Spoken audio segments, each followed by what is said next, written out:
Welcome to the Realistic Careers podcast with Tammie Ballis. I'm a career consultant and recruiter in the Australian job market, and I'm here to help you get a job. Everything mentioned in this episode are my opinions, not advice. Please conduct your own research.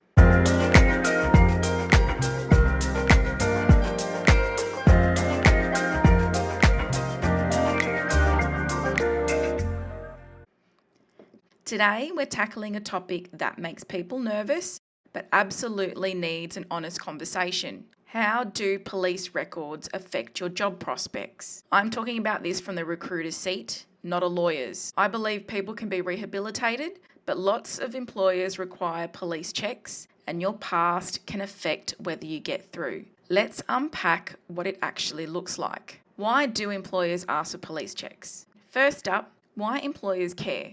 Bigger organisations and higher risk industries think health, disability, childcare, aged care, finance, education, and government roles almost always require police checks as part of the background screening. Once you're employed, these checks are generally run every 1 to 2 years. Employers use them to manage risk, protect vulnerable people, and to meet legal and regulatory obligations.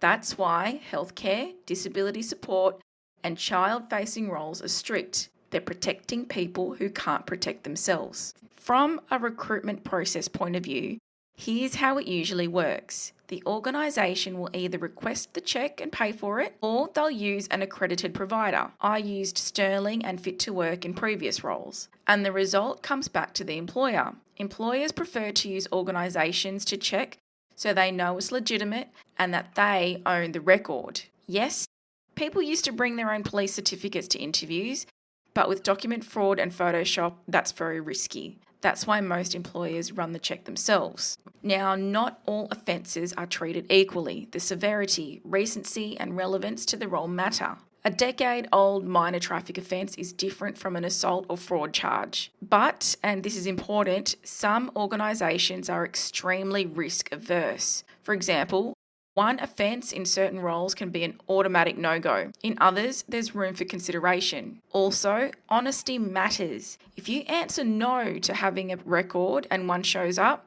it shows serious concerns about character and trust. Always declare what's asked for. It gives you a chance to explain and it shows integrity. I've interviewed many people for disability and nursing roles who didn't get through because of a police record. I remember candidates with old drink driving charges who assumed that it didn't matter, but the employer needed a clean record. Other times we flagged minor historical offences and the hiring manager was willing to talk through the circumstances. It really comes down to policy, the role and the severity of the offence.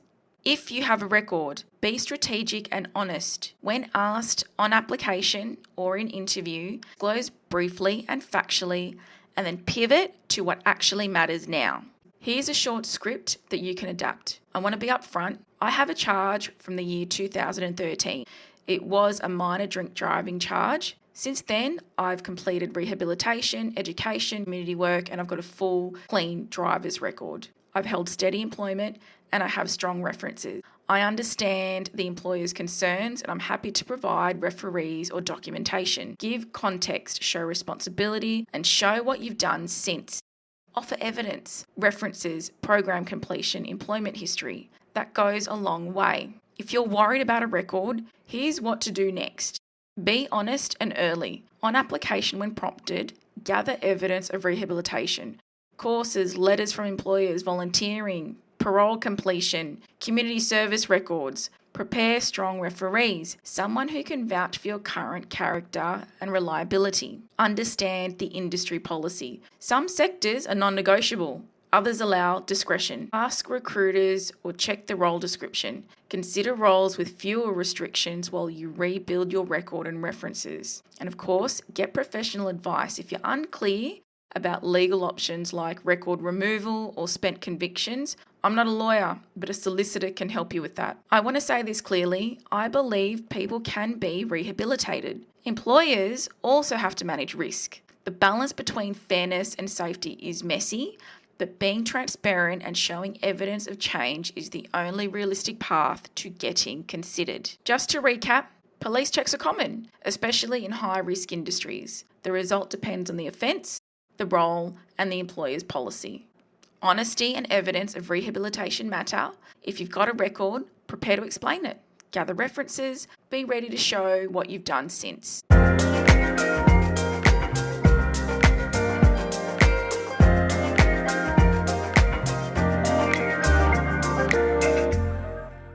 Thank you for listening to the Realistic Careers podcast. If you liked this episode, please don't forget to like and subscribe for more insider recruitment tips.